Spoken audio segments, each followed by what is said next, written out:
বাস বন্ধ হয়েছে, যেগুলো প্রায় 10 বছর 15 বছর ধরে বন্ধ হয়েছে, আপনারা বলুন সেখানে আপনারা নতুন করে বাস চালাতে চাইলে আমরা 24 ঘন্টার মধ্যে তাকে পারমিট দিয়ে দেবো এবং সব রকম সহযোগিতা করব।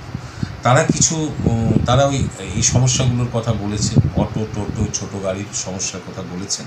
আর একটা হচ্ছে তারা যেটা বলেছেন যে একটা সময় যেখানে 38 সিট বা 43 সিট বা 53 সিটের পারমিট ছিল, সেই সিট সংখ্যা বদল করে যদি বাসের আকার আয়তনটা ছোট করে পারমিট হয় তাহলে তারা অনেক জায়গায় আবার নামাতে পারবে। সেই আইনি জটিলতাটাও আমরা কাটিয়ে দেব, যে তাদের পারমিটের চরিত্রটাকে আমরা বদল করে সেটা কাটিয়ে দেবো, যাতে তারা বাস আবার নামাতে পারে ওই মানুষগুলির জন্য যারা বাসে করে এখনও চড়তে চায়। এটাই হচ্ছে বিষয়। হ্যাঁ, রাজ্যের গুরুত্বপূর্ণ মন্ত্রী পরিবহন মন্ত্রী স্নেহাশিস চক্রবর্তী, রাজ্যের গোটা পরিবহন ব্যবস্থা যার কাঁধে দায়িত্ব, যার কাঁধে থাকে, তার সঙ্গে কথা বলছি অনেক বার্নিং ইস্যুতে, যেরকম মানে যাত্রী সাধারণ স্বার্থে বা যাকে বলা যায় গ্রেটার পাবলিক ইন্টারেস্ট, উনি কিন্তু রাজ্য সরকার বাস মালিকের পক্ষে দাঁড়িয়েছে। এনজিটি যেটা অর্ডার ছিল কি 15 বছর পর বাসগুলিকে স্ক্র্যাপ করে দেয়া যাবে, কিন্তু হাইকোর্টে রাজ্য সরকার যেটা সাবমিশন করেছে কি হেলথের ওপর, বাসের স্বাস্থ্যের ওপর বাসকে মানে লিকুইডেট করতে হবে বা বাসকে স্ক্র্যাপ করতে হবে। তা আমি ওনার সঙ্গে কথা বলবো কি এই সমস্যাটা যে হচ্ছে যাত্রী সাধারণের সমস্যা হচ্ছে, কেন অনেক বাস 15 বছর পর বসে গেছে।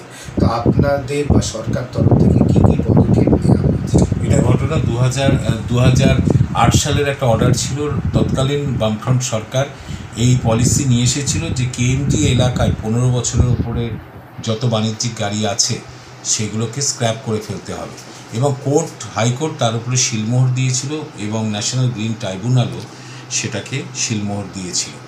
এখন এই 15 বছরের ওপরে গাড়ি স্ক্র্যাপ করে ফেললে প্রায় কয়েকশো বাস, হাজারের ওপরে বাস কলকাতায় বসে যেতে চলেছে 24-25 সাল 26 সালের মধ্যে। এটা একটা সমস্যা বড়। তাই আমাদের মাননীয় মুখ্যমন্ত্রী বলেছেন যে গাড়ির স্বাস্থ্য ভালো আছে তাকে 15 বছরে ভেঙে ফেলতে হবে। ফলে গাড়ির এই 15 বছরে স্ক্র্যাপ করার মেয়াদটাকে বাড়ানো উচিত। কিন্তু যেহেতু কোর্টের অর্ডার আছে, আমাদের কোর্টের কাছেই যেতে হবে, আইনের মধ্যে দিয়ে আমাদের এগোতে হবে। তাই বাস মালিকরা এটা কোর্টে আবেদন করেছে যে তাদের 15 বছরের এই যে সীমা, বয়সের সীমা যে অর্ডার আছে সেটাকে পরিবর্তন করা হোক। আমরা রাজ্য সরকারের পক্ষ থেকে যেটা কোর্টকে জানিয়েছি সেটা হলো একটা গাড়ির বয়স তার স্বাস্থ্যের উপর নির্ধারণ করা উচিত, এবং বাসের মেয়াদ মাত্র 15 বছরে শেষ হয়ে যাবে কোনো গাড়ির, এটা সঠিক বলে আমরা মনে করি না। এখন সেইটা কোর্ট একটা রায় কী দেয় তার উপর নির্ভর করছে আগামী দিনে এর ভবিষ্যৎ। তবে বাস মালিকদের পক্ষেই রাজ্য সরকার থাকবে। কেন থাকবে? কারণ সাধারণ মানুষের যে পরিবহন পরিষেবা বাসগুলো দিয়ে চলেছে সেটা হঠাৎ যদি 1000 বাস বসে যায় সেটা একটা বড় সমস্যা দেখা দিতে পারে। দাদা, যে পরিবহন দপ্তরে মানে রাজ্য পরিবহনের ক্ষেত্রে অনেক রিভলিউশনারি চেঞ্জ আপনার নেতৃত্বে হয়েছে, যেরকম heritage taxi service, late night bus service, AC bus service বিভিন্ন রুটে। আর অনেক ক্ষেত্রে কিন্তু তার সত্ত্বেও কিছু কিছু লোক অভিযোগ করছে যে অনেক রুটের বাস পরিষেবা বন্ধ হয়ে গেছে। তো আসল সঠিক তথ্যটা কি একটু জানাবেন? আসলে বিষয়টা হলো যে একটা সময় ছিল, আরও যদি আমরা 15 বছর 20 বছর আগে চলে যাই তাহলে দেখতে পাবো সারা বাংলা জুড়ে বিভিন্ন রাস্তায় একমাত্র পরিবহনের মাধ্যম ছিল বাস। যাদের ব্যক্তিগত গাড়ি ছিল না তারা বাসেই চলাচল করত। কিন্তু বিগত 15 বছরে অল্টারনেটিভ প্রচুর যান সারা বাংলাতে যেমন এসছে, কলকাতার বুকেও তেমনি এসেছে। এবং সেই অল্টারনেটিভ যানের মধ্যে যেমন ক্যাব আছে, বিভিন্ন বেসরকারি সংস্থা ক্যাব চালাচ্ছে এবং তার সংখ্যা হচ্ছে কলকাতায় 76,000 ক্যাব চলছে। এই ওলা, উবের, ইনড্রাইভ সহ যারা আছে, এগুলো একটা অল্টারনেটিভ যান চলে এসছে। কলকাতার মেট্রো আজকে অনেকটা প্রসার ঘটেছে, প্রায় 5 লক্ষ থেকে 8 লক্ষ যাত্রী প্রতিদিন মেট্রো ব্যবহার করে। এরপরে রয়েছে অটো, রয়েছে কলকাতার বিভিন্ন রুটে অটো রয়েছে। এরপরে বাইক ট্যাক্সি রয়েছে, বাইক ট্যাক্সি চলে এসছে। এরপর কিছু শাটেল বাস চলে এসছে বেসরকারি সংস্থার। এখন এই যে বাস যারা চলতেন তার একটা লায়ন শেয়ার, মানে বেশিরভাগ মানুষ তারা চলে গেছে এই অল্টারনেটিভ যানগুলোতে। আমরা তো তাদের বাধ্য করতে পারবো না যে আপনি মেট্রো চড়বেন না বা আপনি ক্যাব চাপবেন না, আপনি বাসে উঠুন। ফলে এটা মানুষের রুচি পছন্দের উপর নির্ভর করেছে। এবং যারা এই ব্যবসাগুলো পরিবহনের ব্যবসায় নতুন ধরনের যানবাহন এনেছে তাদেরও কিন্তু আমরা বাধা দিতে পারি না, সে অধিকার আমাদের নেই। ফলে যে মুষ্টিমেয় কিছু যাত্রী এখনও বাস চাপতে চান তাদের হয়ে গেছে সমস্যা। এবং তাদের যে সংখ্যাটা, সেই সংখ্যা দিয়ে একটা রুটে বাস তার ফুয়েল কস্ট তুলতে পারে না, প্রফিট তো অনেক দূরস্থ। ফলে বেশ কিছু রুটে বাস বন্ধ হয়ে গেছে কিংবা সংখ্যা কমে গেছে। এখন যারা এই কষ্টটা পাচ্ছেন, যারা বাস ছাড়া অল্টারনেটিভ জার্নি যেতে পারবেন না, তারাই মূলত আমাদের কাছে অভিযোগ করেন এবং বিভিন্ন সংবাদপত্রে বা বিভিন্ন জায়গায় বলেন। এখন এর সমাধান, চটপট সমাধান করা এটা খুবই শক্ত।